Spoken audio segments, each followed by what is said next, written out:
un programme riche. Nous allons donc reprendre nos travaux que nous avons commencé ce matin autour d'un nouvel axe penser les objets archives.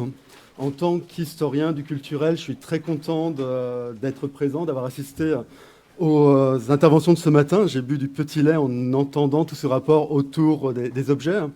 Et il me semble que si, depuis les années 70, les historiens de l'histoire des mentalités, puis de l'histoire culturelle, travaillent également des objets, et des objets qui sont présentés comme une source à part entière, probablement que ça a aussi une influence sur les réflexions que l'on peut avoir aujourd'hui. Et en bonne histoire culturelle, nous allons continuer l'interdisciplinarité avec 3 intervenants pour cette première partie d'après-midi.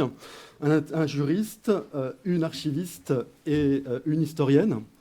Donc, dans un premier temps, c'est monsieur Noé Wagner qui va intervenir, professeur de droit public à l'Université de Paris-Est Créteil, membre du laboratoire Marché, Institutions, Liberté.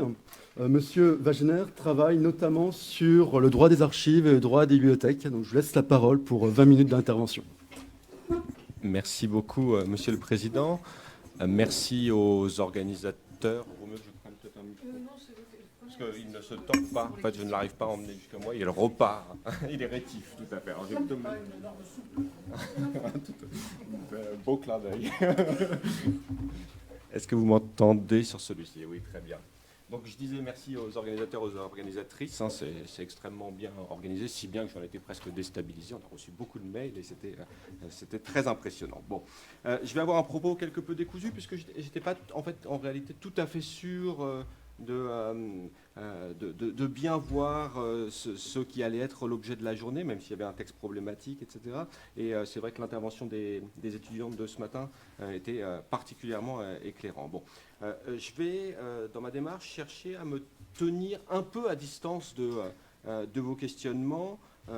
Non pas que je ne vais pas parler d'archives-objets ou d'objets-archives, ou encore plus simplement en fait, d'objets dans des services d'archives, hein, puisqu'au fond c'est à ça que l'on revient, si j'ai bien suivi ce matin.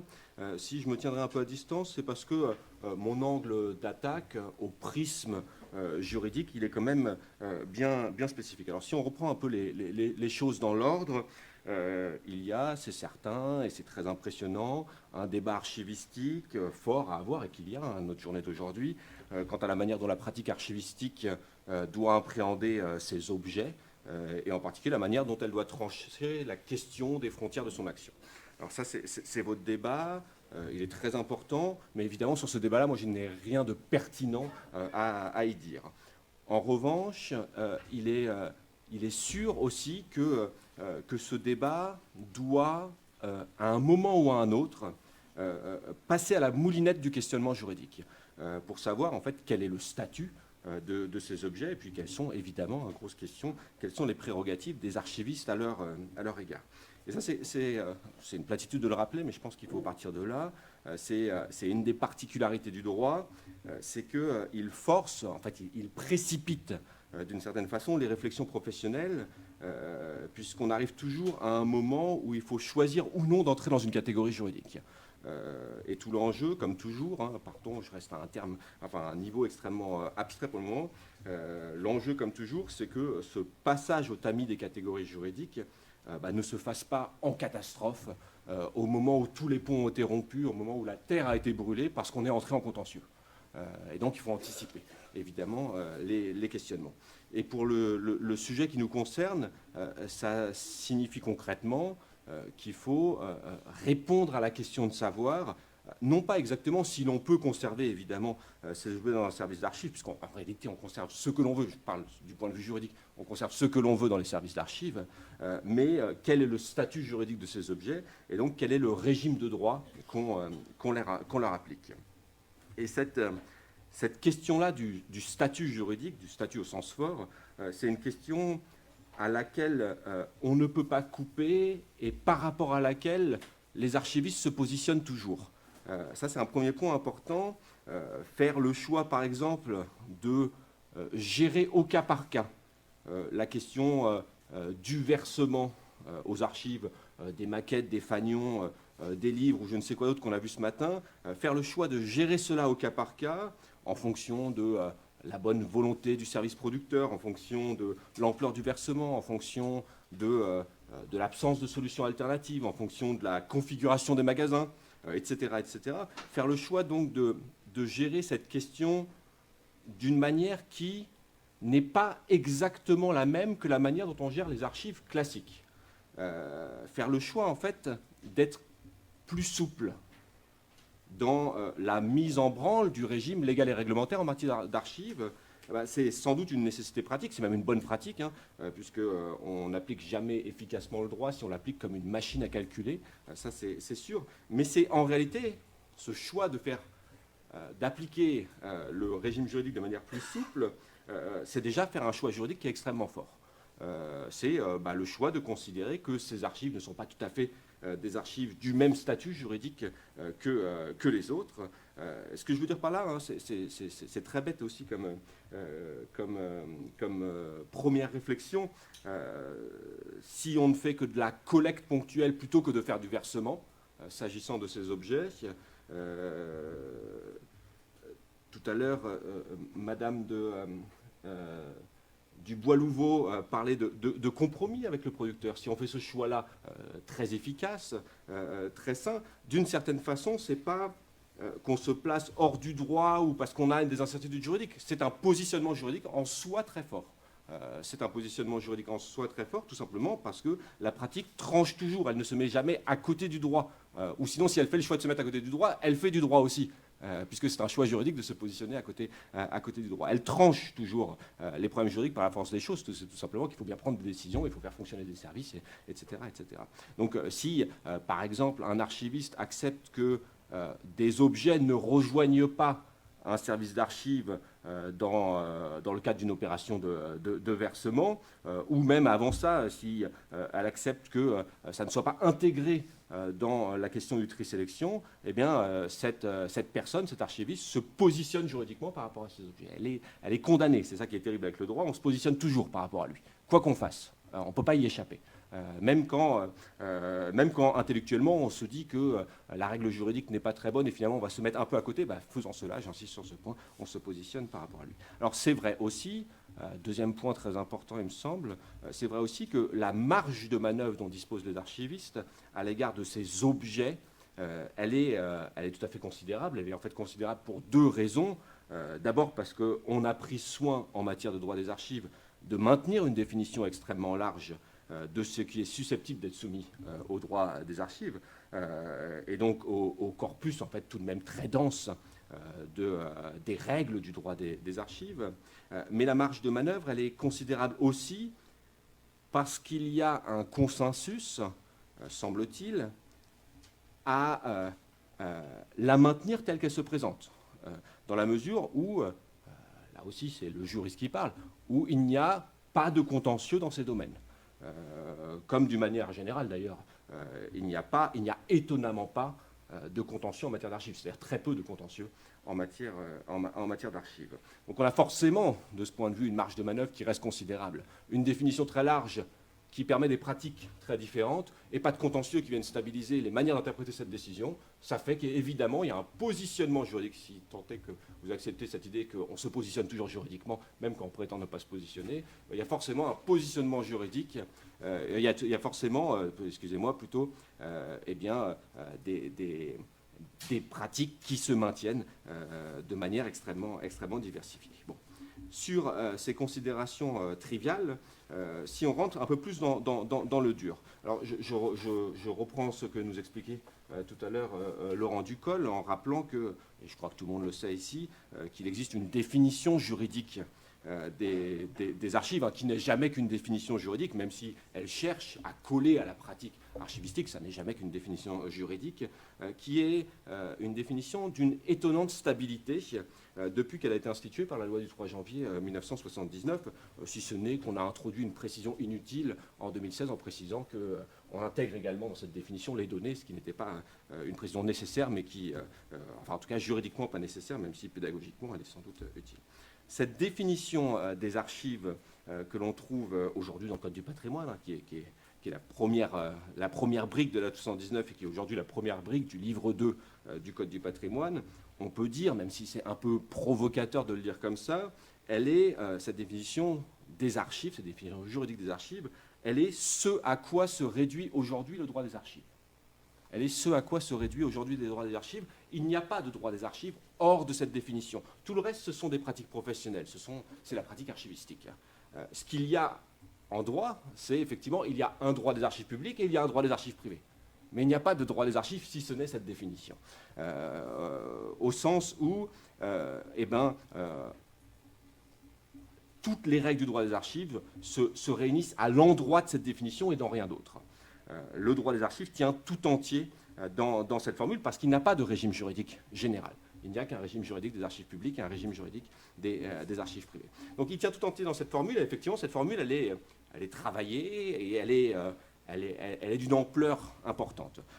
La formule a été rappelée tout à l'heure. Hein, l'ensemble des documents, quelle que soit leur date, leur lieu de conservation, leur forme et leur support, produits reçus par toute personne physique ou morale et par tout service ou organisme public ou privé dans l'exercice de leur activité. On peut dire, et je crois que dans la communauté des archivistes, on aime bien dire, en tout cas c'est quelque chose que j'ai entendu souvent, que tout est dit avec cette définition légale des archives.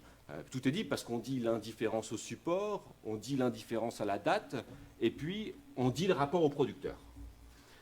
Tout ça dans une définition qui est largement intemporelle, comme l'est au même moment, c'est intéressant ça du point de vue des manières d'écrire le texte, comme l'est au même moment la notion de traitement par exemple dans la loi du 6 janvier 1978 ou la notion de documents administratifs dans la loi du 17 janvier 1978. Ce sont des notions qui ont su à peu près traverser les époques, comme visiblement on savait le faire dans les textes de cette époque-là, de la fin des années 70. Bon.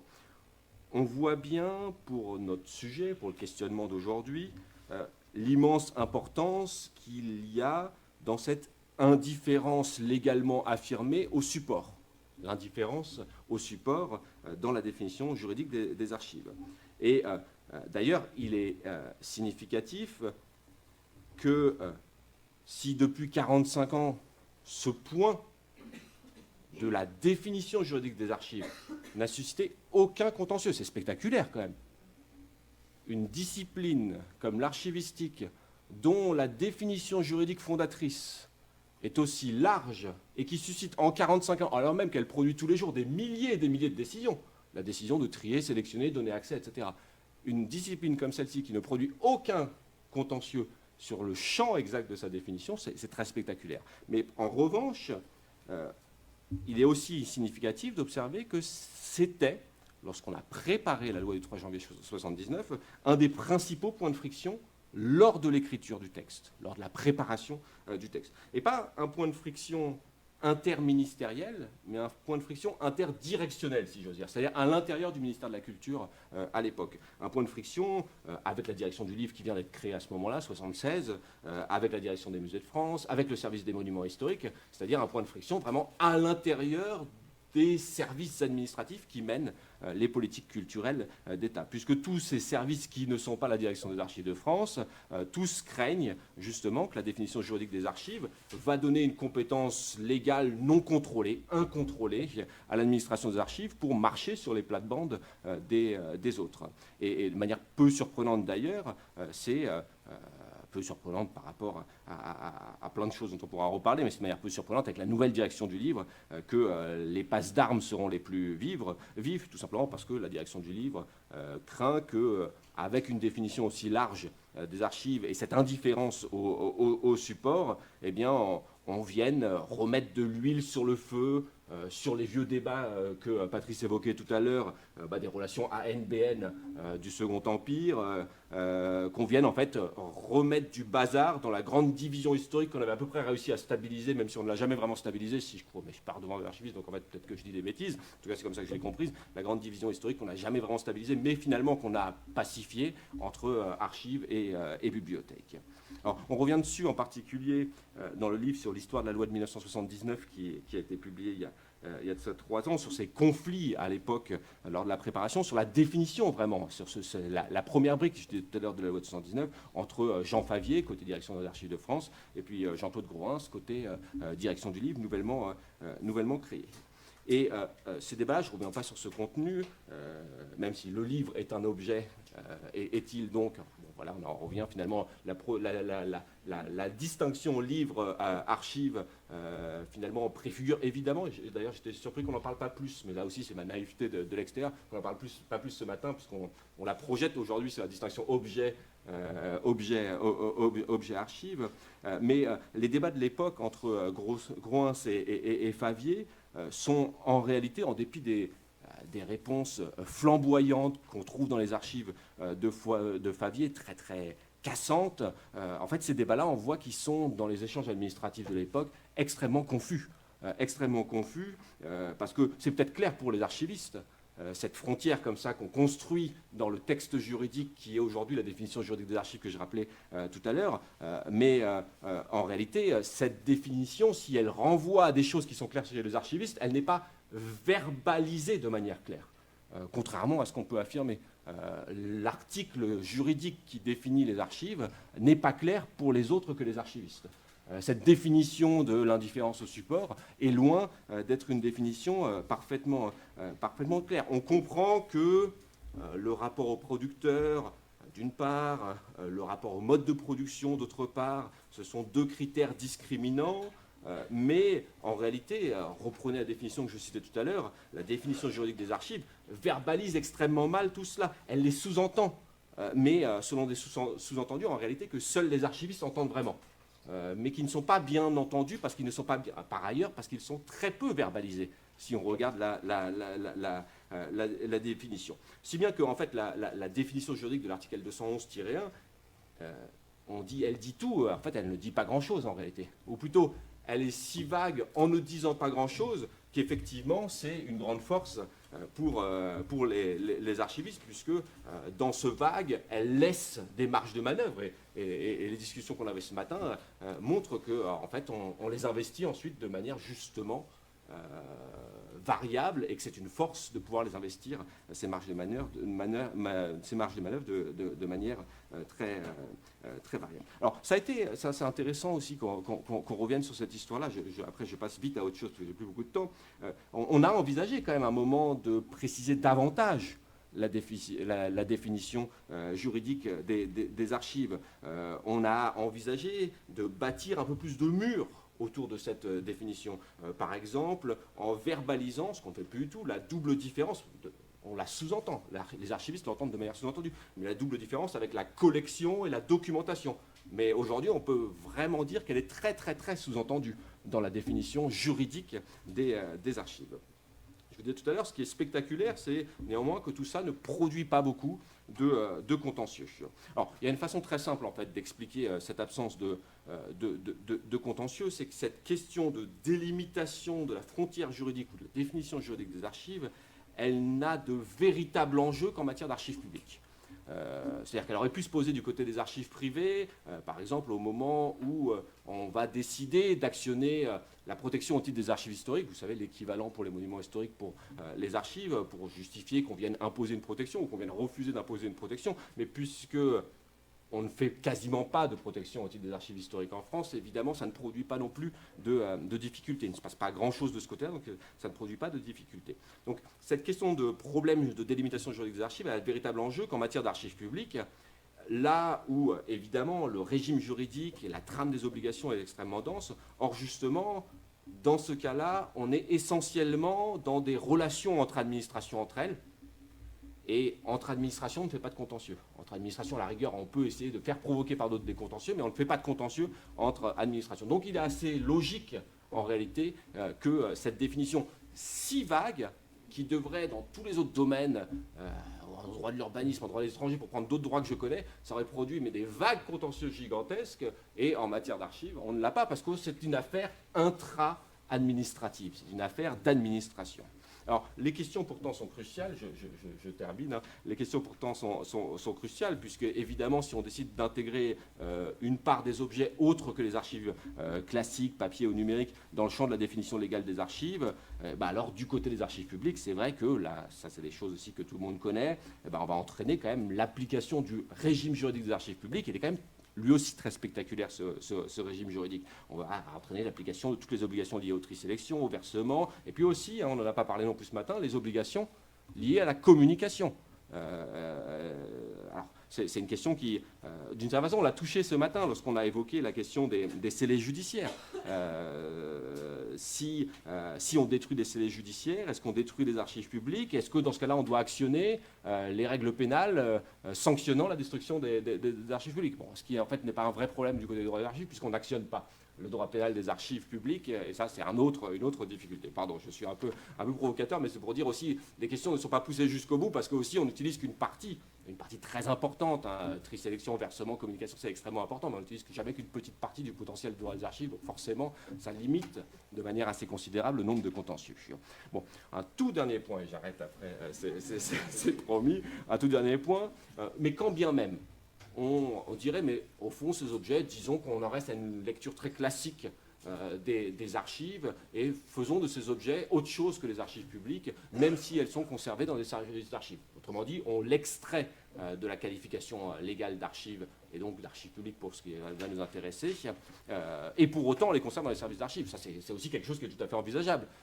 Ça permettrait de, justement, ne pas obliger au versement, ne pas forcément communiquer, etc. Ça ne voudrait pas dire pour autant que ce n'est pas dépourvu de protection juridique. En particulier, on a une protection juridique qui est très intéressante et qu'on pourrait actionner comme un parapluie de protection, c'est tout simplement la domanialité publique. Donc ça nous permettrait de faire en sorte que ces objets-là seront déjà inaliénables, imprescriptibles. Mais c'est vrai qu'on perdrait quand même beaucoup de choses. On perdrait en particulier l'obligation de communication, puisque celle-ci, dans ce cas, s'il n'y a que la protection au titre de la domanialité publique, parce qu'on considère que ce ne sont pas des archives publiques, eh bien, cette obligation de communication serait à la merci simplement des bonnes pratiques des services d'archives qui décideraient, accepteraient, de manière d'ailleurs possiblement variable, de les communiquer ou non. Voilà. Bon, je voulais vous raconter encore d'autres choses, mais le temps imparti m'est déjà écoulé, donc je m'arrête là. Merci.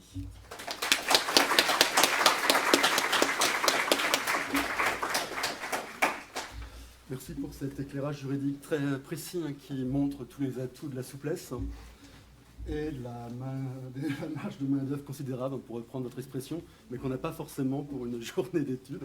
Donc on va être obligé de... On va garder 8 minutes pour les questions.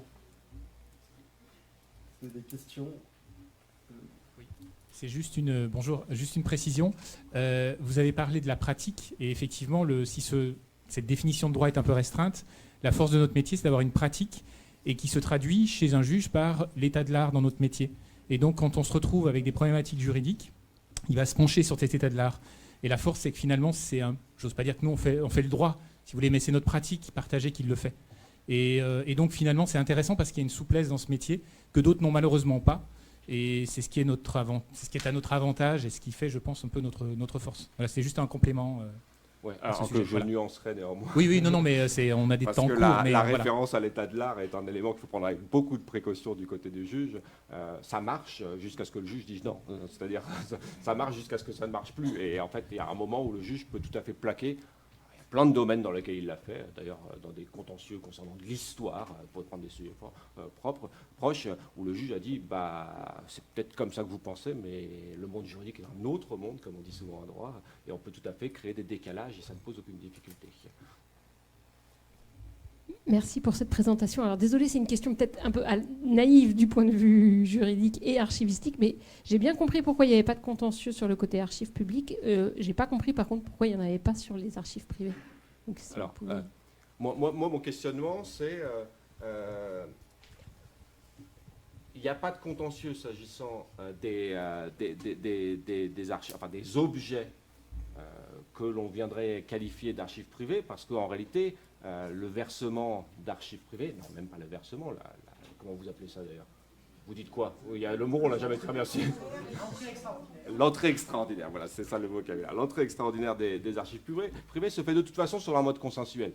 De sorte que la question de on va actionner l'outil de puissance publique qui va vous forcer à, ce qui est la grosse question, si on utilise la qualification d'archive publique pour des objets, là, c'est attention, vous ne pouvez pas les détruire à n'importe quelle condition, il y a des procédures, vous pouvez pas dire que vous n'allez pas les communiquer, enfin, c'est-à-dire tout le bloc des contraintes liées au droit des archives publiques, on ne l'a pas du côté des droits des archives privées, on est sur un mode extrêmement consensuel. Le seul outil d'imposition d'obligations unilatérales, c'est ce qu'on appelle le classement au titre des archives historiques. Mais le classement au titre des archives historiques, en France, c'est un outil qui est très spectaculaire, il prend beaucoup de place dans la loi de 79. Mais par contre, il est extrêmement peu mobilisé. Et là, donc d'ailleurs, ça pose au passage une question intéressante. C'est si on a des objets privés qui sont conservés dans les archives, dans le service d'archives, dans le service public d'archives, on fait quoi? On le classe comme archive historique ou on le classe comme monument historique? Là, on voit bien qu'on va devoir travailler, mais en tout cas, ça ne pose pas de problème juridique de ce point de vue. Oui, alors, donc la définition, effectivement, elle est volontairement informe et conservée telle qu'elle parce qu'elle arrange effectivement la profession. Si on regarde le Code du patrimoine, dans le Code du patrimoine, on définit d'autres choses, on définit des musées, on définit des bibliothèques. Il me semble qu'une particularité pour les archives, c'est qu'on ne définit pas le service, mais on définit l'objet, alors qu'en bibliothèque ou en musée, on définit le service par le service qu'il doit rendre, en fait. Et il me semble qu'en musée, on parle de biens et de collections, et qu'en bibliothèque, on parle de collection de livres, de documents et d'objets. Et donc, je me demandais si finalement, il n'y avait pas une définition en creux par les autres définitions. Alors, il y a un cas déjà comparable à celui des archives, c'est la définition de l'article L511-1, c'est le patrimoine archéologique. Là aussi, on ne définit pas une fonction, on définit ce qui est l'objet de l'archéologie. Alors après, est-ce qu'il y a une définition en creux? Oui, pourquoi pas d'une certaine façon. En fait, moi c'est là où je suis un peu bloqué. C'est que mes observations juridiques, elles se stabilisent lorsqu'il y a du contentieux. Sinon, on en discute. On peut en discuter. Effectivement, c'est une position intéressante. Et si vous me demandiez de produire un argumentaire là-dessus, je pourrais tout à fait produire un argumentaire là-dessus. Mais ce que je veux dire, c'est qu'on peut, c'est ça qui est toujours un peu agaçant chez les juristes, c'est qu'on dit oui, très bien, mais on peut en discuter longtemps. Si vous ne faites pas du contentieux, on n'aura jamais le dernier mot qui est provoqué, l'interprétation authentique. De sorte que oui, c'est une position que je pourrais défendre et qui est intéressante, mais pour l'instant, on n'a aucun élément qui permette de dire que ça, c'est une position qui est juridiquement celle qu'il faut avoir pour comprendre, pour délimiter la définition des archives. Vous voyez, c'est un peu, je sais que c'est très frustrant toujours cette réponse, mais c'est malheureusement celle... Dans la revendication, il y a du contentieux dans la revendication d'archives publiques. Alors, il y a du contentieux, vous entendez dans la revendication d'archives publiques passer en main privée? Ah non, mais il y a plein de jurisprudence sur les archives, il y a plein de jurisprudence sur la communication des archives. Enfin, il y a plein en fait, non, c'est rien, mais il y a de la jurisprudence. Ce que je veux dire, il n'y a pas de jurisprudence sur la définition. Si, bien sûr, la jurisprudence sur la revendication des papiers de Gaulle, la revendication des papiers Pétain, les Chasseloup-Lobin, enfin, ça va définir beaucoup plus ce qu'est, je vais utiliser un gros mot, les papiers d'État, et donc ça va aussi définir l'État, mais ça ne va pas définir les archives en tant que telles. Donc, on peut en discuter de ça, mais... on peut discuter de tout, bien sûr, mais on peut discuter de ça en particulier. Mais en tout cas, l'enjeu premier, ce n'est pas le champ des archives en lui-même. Je voulais poser une question que finalement Bénédicte Graille a posée en quittant le monde des objets et pour savoir s'il y avait eu justement des contentieux au niveau du flou qu'il peut y avoir entre archives publiques et privées, parfois, notamment sur la notion de service public, etc. Tout à fait. Et donc oui, ça pour le coup... C'est pour ça que je vous disais, c'était un peu facile de dire qu'il n'y a pas de droit des archives. Il y a effectivement un problème de frontière parfois entre archives publiques et archives privées, donc entre droit des archives publiques et droit des archives privées. Mais en fait, le bidule qu'on appelle droit des archives n'est rien si ce n'est cette définition, et si ce n'est, mais ça c'est gigantesque, toutes les pratiques administratives et professionnelles des archivistes.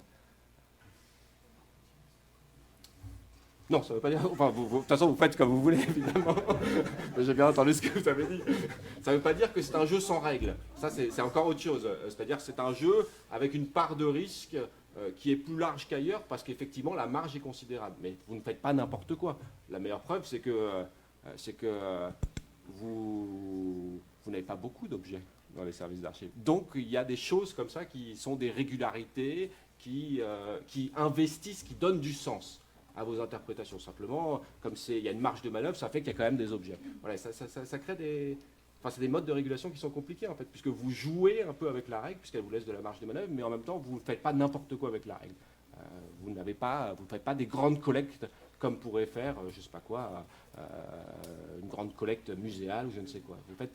Donc, ça se verrait trop, ça serait plus crédible. On utilise beaucoup en théorie du droit cette notion de crédibilité. Il y a un moment où en fait, on se dirait que non, c'est pas crédible, donc on prend trop de risques. Il y a la mesure du risque, c'est le boulot des avocats, mesurer des risques. Très bien, merci pour cet éloge de la souplesse et on va donc continuer.